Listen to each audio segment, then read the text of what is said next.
rolling freight. Red and green and brown and blue. They're the really useful crew. All with different roles to play. Round Christmas shed so far away. Down the hills and round the bends. Thomas and his friends. The Fat Controller scolded both engines severely. "There must be no more tricks," he said.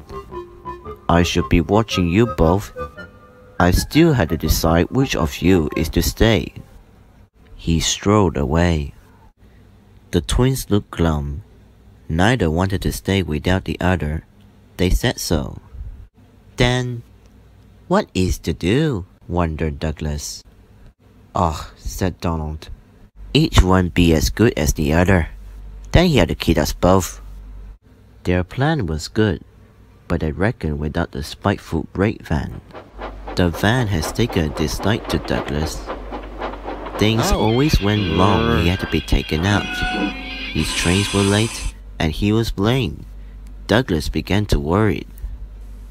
"You're a mucking nuisance," said Donald one day. "Is to leave you behind and be wanted." You can't, said the van. I'm essential. "Aya, you're nothing but a screeching and a noise when all's said and done. Spike Dougie would ya? Take that!" Oh! cried the van. "Hold your wish," said Donald severely. "There's more coming since you misbehave." The van behaved better after that, until one day Donald had an accident. He backed into a siding. The rails were slippery. He couldn't stop in time and crashed through the buffers into a signal box. The Fat Controller was most annoyed. "I am very disappointed, Donald," he said. "I didn't expect such clumsiness from you. I had decided to send Douglas back and keep you." "I'm sorry, sir." But Donald didn't say what he was sorry for. We know, don't we? "I should think so too," went on the Fat Controller indignantly. "You had to accept my arrangements. It is most inconvenient. Now James will have to help with the goods work while you have your tender mended. James would like that." The Fat Controller was right. James grumbled dreadfully.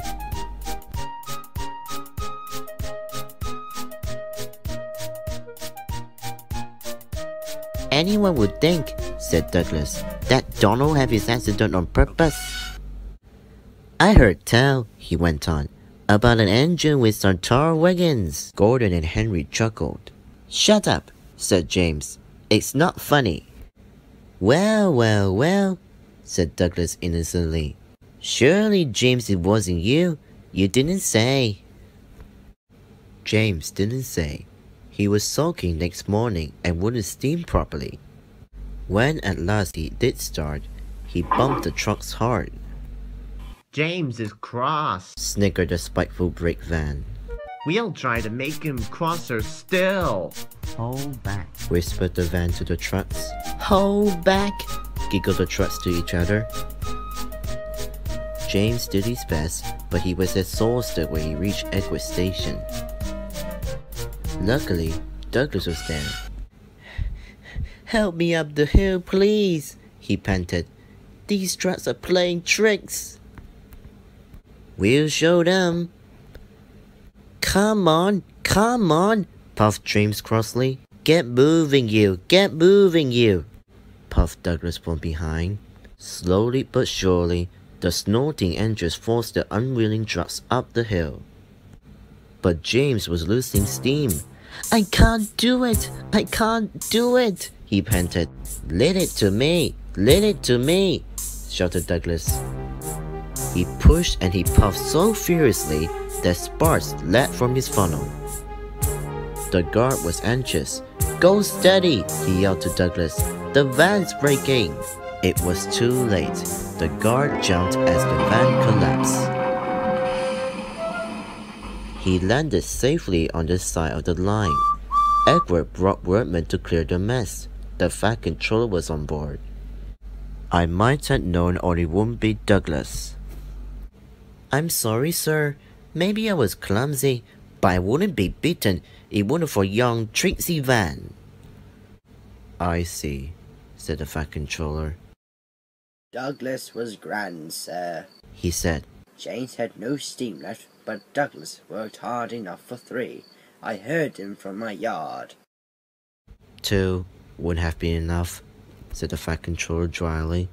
I want to be fair, Douglas, he went on.